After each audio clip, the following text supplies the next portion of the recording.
Dhe vazhdojmë me tjera lidhje të drejtë për drejta me një dinamikë të shtuar për ditën e sotme në programin Mirëmëngjes Shqipëri për shkak të ngjarjeve në fakt që kanë shoqëruar pas ditën e djeshme në Shqipëri, por edhe gjithashtu në vende të tjera të botës dhe natyrisht dinamikave të motit që vinë shpesh herë këtu për t'ju përditësuar përpara se të lini shtëpitë tuaja për të kuptuar se do të jetë moti gjatë ditës së sotme. Në fakt do të shkojmë me Mikelin për të folur pak për rajonin e Korçës, qarkun e Korçës. Mirëmëngjes Mikel, mirë se na u bashkove. Mirëmëngjes, ju përshëndet nga Korçë. Se ka patur një kthes të papritur të motit, edhe pse nuk është se nuk pritej, parashikues të motit dhe meteorologët na thanë gjatë javës, gjatë fillimit të kësaj jave, pikërisht do të kishim kthesa të papritura trille të motit me temperaturat të ulta, por dhe me rreshjebore në zonat veriore dhe në zonën juglindore, siç është rasti i Korçës. Na trego pak, Mikel, duket që shkoi vranët atje. Dhe goxha ftohtë më duket nga ngrica. Është disa ditë që kemi një mot të vranët me rreshje shiu, rreshjebore në zonat malore mbi 1.200 metrë që kanë qenë një mbrëmje më përpara, por edhe mëngjesin e sotëm ka patur rreshje të lehta bore në këto lartësi. Megjithatë, gjendja paraqitet të qëndrueshme shumë shpejt kanë ndërhyrë gjitha autoritetet, duke nisur nga Autoriteti Rrugor Shqiptar, Drejtoria Rajonale e Qendërlindje dhe të gjithë mekanizmat e tjerë në veçanti për mirëmbajtjen e rrugëve në këto zona, sidomos në aksin Bobo-Spizdardhë, që është dhe një nga akset për vetë rëndësi që ka në fushën e turizmit për shkak të qarkullimit të gjithë atyre që zgjedhin në sezonin dimëror. Urojmë që kjo të jetë dallga e fundit e dimrit, duke qenë se në fundjavë pritet përmirësimi i motit dhe përmirësimi i temperaturave. Gjendja paraqitet të qëndrueshme, nuk kemi problematika të theksuara, ato që janë krijuar aty për aty me njëherë janë marrë masat dhe gjitha elementet kryesor, gjitha allkat e mbarvajtjes janë në teren për të qenë në gatishmëri për çdo situatë që mund paraqitet, por nuk pritet kemi ndonjë keqësi të gjendjes. Nuk besoj se dikush është gjendur i papritur për shkak të këtyre kushteve të motit. Zakonisht korçarët e dinë që aty kur afrohen pashkët do të ketë dhe një prishje moti. Patjetër, janë situatat e përsëritura, edhe pse nuk na vjen mirë, jemi në fillim të muajit të dytë të pranverës, përsëri kjo pjesa e sezonit dimëror ndonjëherë zgjat deri në ditët e prillit. Është gati të përsëritet shpesh në rajonin e Korçës. Dhe jemi mësuar me këtë, nuk është si na bën përshtypje. Ajo që për të herët të situatës me motin është problematika që mund të sjellë, po për fat të mirë janë probleme që janë zgjidhur aty për aty, një afat të shkurtër dhe kjo përbën atë pjesën e qetësisë që të gjithë mund të qarkullojnë normalisht në rrugë, pjesën e furnizimit me energji elektrike në ato zona që paraqitet problem, sidomos ku kemi rreshje të dendura dhe erë të fortë. Pra, gjitha strukturat janë në gatishmëri edhe në këtë mëngjes të sotëm që flasim. E rëndësishme është që zonat të bllokuara për shkak të një bore të papritur nuk ka patur dhe nuk ka patur zona në vështirësi as akse kombëtare apo akse lokale rrugore, apo jo? Jo, as pak. Qarkullimi i mitëve është krejtësisht normal në këtë mëngjes të sotëm, në gjitha akset si ato kombëtare, ashtu dhe ato rurale, dhe furnizimi me energji elektrike në ata abonent ku ka patur problematika, është punuar ditën e dieshme dhe do të vazhdoj puna edhe ditën e sotme për të zgjidhur ato probleme që po vazhdojnë për shkak se edhe në ata ka patur rreshje, edhe mëngjesi sotëm, por nuk kanë qenë ato se 24 orë më parë, kanë qenë në rreshje më të moderuara. Mikel, a është reflektuar rritja e çmimeve në Korçë apo në rajonet rreth Korçës për shkak të kësaj situate që është krijuar me rritjen e çmimit të karburanteve? A e keni patur këtë shqetësim apo keni qenë disi më të mbrojtur? Përveç karburantit dhe bukës nuk kemi ndryshim të çmimeve në rajonin e Korçës. Kjo është ajo që mund të them tani për tani. Mbase në një të ardhme të afërt, përveç situatën që do të vazhdoj, mbase do të kemi ndryshime, është e natyrshme që të priten këto ndryshime, por ne urojmë që situatat të zgjidhjet kemi apapas në lidhje me konfliktin që po ndodh në lindjen e mesme dhe që po kryen gjithë varg problemesh duke shkaktuar kudo në botë, kjo për vetë rëndësinë që ka karburanti dhe nafta sot. Rritja e çmimit të naftës për fuqi në tregjet botërore ka ndikuar në rritjen e çmimit të derivateve të naftës në gjithë rajonin e Korçës, ose gjithë rajonin dhe gjithë botën. Por një nga çmimet që ka ndryshuar është vetëm çmimi i bukës, që u fol menjëherë me fillimin e kësaj lufte Izraeli dhe Shtetet e Bashkuara të Amerikës që kanë sulmuar Iranin dhe problematikat që kanë lindur në vetë kalimin e Hormuzit, kjo për shkak të rëndësisë që ka ai me qarkullimin e mjeteve që bëjnë furnizimin dhe ndarjen e naftës kudo në botë. Presim që çdo gjë të marrë rrugën e mirë, rrugën e zgjidhjes. Kur thua përveç çmimit të bukës dhe të karburantit, do thotë që të dyja këto karburanti sigurisht që po, sepse këtë e dim, por dhe çmimi i bukës është rritur, me sa përqind është rritur? Bukës. Nëse marrim parasysh sepse ka produkte ndryshme të furrave, vërtetë aty rreth 10 deri në 15%. Mund të shkojnë disa raste edhe në 20%, por kjo është ajo më normalja ose më e ndeshura, 10 deri në 15%.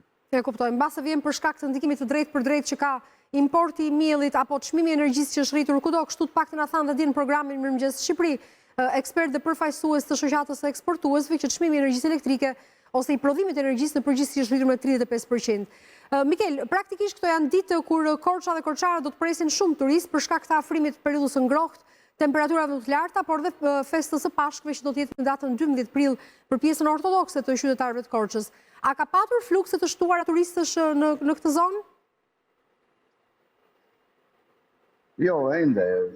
Pasi dihet që flukset më të mëdha turistëve janë për pjesën e fundvitit, Krishtlindja dhe nata e ndrimit të viteve dhe periudha e Pashkës. Ndërkohë që Korça përgatitet për sezonin veror, pritet që ky sezon veror sërish i suksesshëm. Pritet që në këtë fundjavë të kemi sërish vizitorë, si gjithmonë ata që e zgjedhin të fundjavën Korçën për të kaluar kohë për vetë aty që Korça ofron, jo vetëm si qytet, me gjitha ambientet që ka, zonën mësore, pazarin e vjetër, apo dhe jetën e natës me muzikën live, me serenata edhe gatime të veçanta që pëlqejnë. Por është si parapri, jemi ende në hapat e para, prenotimet janë bërë tashmë për pjesën e Pashkës dhe gjithë ata që duan të kalojnë Pashkën në Korçë, mirë është që të nxitojnë, sepse ende mund të kenë mbetur ndonjë vend tek këtu. E qartë, kështu si ti e thua, domethënë Korça që nga all booked, i thonë anglezët, që nga prenotuar e gjitha. Po, tashmë është ndruar një traditë, si pjesa e fundvitit, ashtu dhe pjesa e Pashkës, Korça merr vëmendje për vetë natyrën festive që merr, si për Krishtlindjen dhe natën e ndrimit të viteve, ashtu edhe për Pashkën që krijon një atmosferë shumë të gëzueshme, jo vetëm për besimtarët ortodoks, por për gjithë ata që zgjedhin të kalojnë ditë në Korçë. E kuptoj. Cilat janë rajonet më të frekuentuara turistike ose pikat më turistike të Korçës që të rishikuesit duhet të dinë, të rifreskojnë her pas here, se mbase çdo vit shtohet në një destinacion i ri, që mund të ndihmosh të gjithë ata që kanë ardhur për herë të parë në programin Mirëmëngjes Shqipëri sot, ose për herë të parë që duan të mësojnë për hartën turistike të Korçës dhe rajoneve të saj. Ku duhet të shkojnë? Korça është qendra kryesore që të gjithë ata që duan të mbërrini juglindje ta vizitojnë, pra qytetin e Korçës, si detat për gjithë ato që ai ofron, për muzet shumë të veçantë që ka, që nga Muzeu i Artit Mesjetar, Muzeu i Arsimit, Muzeu Arkeologjik, Gjon Mili, pra ka një hapësirë vërtet shumë të madhe për të vizituar, për të kaluar kohë, për të argëtuar, për të ndjerë mirë dhe edhe për të marrë edhe përshtypjet më të mira nga Korça. Më pas kemi Voskopojnë dhe Dardhen, që janë dy fshatra që janë shumë të pëlqyer turistik, jo vetëm sezonin dimëror, për vetë bukurinë që ofrojnë, sidomos Dardha me rishjet e borës që ranë së fundmi, që shkuan deri në 25 cm, që ka marrë një bukuri dimërore, por e zona e Vit Kuqit, edhe ajo ka filluar të marrë vëmendje vitet e fundit për vetë mënyrën se si po organizohet, si po ngrihen ato strukturat akomoduese, të cilat po krijojnë hapësira vërtet shumë të mira për të mirë pritur vizitorët, jo vetëm vendat dhe ata huaj, sepse edhe ata paraqesin një interes të shtuar vit pas viti për gjithë zonën e Korçës me gjitha atraksionet turistike që ajo ka në vetvete. E kuptoj. Cilët janë grupi turistëve të huaj që janë më shumë të vizitorë të rregullt, të njëtrajtshëm çdo vit në Korçë, që kanë ardhur duke u shtuar? Çfarë komësie kanë? Janë vende fqinje që paraqesin më shumë interes, sepse janë dhe më afër në lidhje me mënyrën e udhëtimit, mund të vinë në mëngjes edhe sërish të ikin pas ditës, sidomos fqinjet nga Greqia, nga Maqedonia e Veriut, nga Kosova, ka shumë vizitor, por nuk mbeten pas edhe vendet e tjera evropiane, duke nisur nga Gjermania, duke shkuar edhe më tej në Spanjë, si vitin e kaluar që kemi patur vërtet një grup të madh vizitorësh nga ky shtet. Ajo që vlen të theksojmë është që edhe këtë vit Korça do të ofrojë një paketë turistike që synon rritjen e numrit të ditëve, por edhe shtrirjen e vizitave në të gjithë hapësirën e juglindjes, për vetë atraksione turistike që ka, që lidhen ngushtë me kulturën, me traditën, me historinë. Pra Korça ka shumë që të ofrojë për të gjithë vizitorët që e zgjedhin, madje edhe ata që vinë rregullisht, edhe ata kanë se çfarë të shohin, dhe çfarë të mësojnë nga Korça, dhe çfarë të shijojnë mbi të gjitha. E kuptoj, dhe pyetjen e fundit e kam të rikthehem pak temës që folëm pak më herët për rritjen e çmimit, sepse u raportua në media gjerësisht javën e kaluar që shumë qytetarë nga Korça, nga Pogradeci, përdornin në pikën e kalimit të kufitarit të Qafthanës për të shkuar në Maqedoninë e Veriut për të furnizuar automjetet e tyre me karburant, për shkak se çmimi ishte më i ulët në Maqedoninë e Veriut se sa në Shqipëri. Vazhdon ende kjo mënyrë? Kjo është një traditë, sepse historikisht çmimi i karburanteve në Maqedoninë e Veriut ka qenë gjithmonë më i ulët se në vendin tonë. Dhe me shtrenjtimin e karburanteve në vendin tonë është rritur fluksi i këtyre njerëzve që zgjedhin të udhëtojnë drejt Maqedonisë së Veriut, për të furnizuar aty me karburant dhe që nëse është shumë më lirë. Pra lëviz gati me 60 deri në 70 lekë për litër dhe është një diferencë shumë e madhe. E kuptoj. Mikel, faleminderit shumë që ishe sot me ne. Të uroj një fundjavë të paqë të ty dhe të gjithë redaksisë së Korçës. Gjithë mira dhe për ju përshëndet nga Korça. Faleminderit. Ecëm më tej dashur miq, do të vi Kristi pas pak çastesh më një herë me rubrikën në vazhdimsi.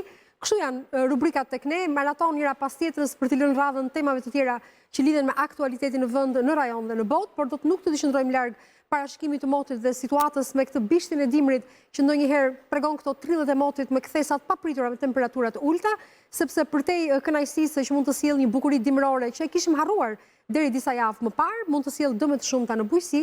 Ky është momenti të flasim se si mund të dëmtohet bujqësia pikërisht nga këto kthesat papritura të motit. Ndiqni Kristin me të ftuarin e radhës.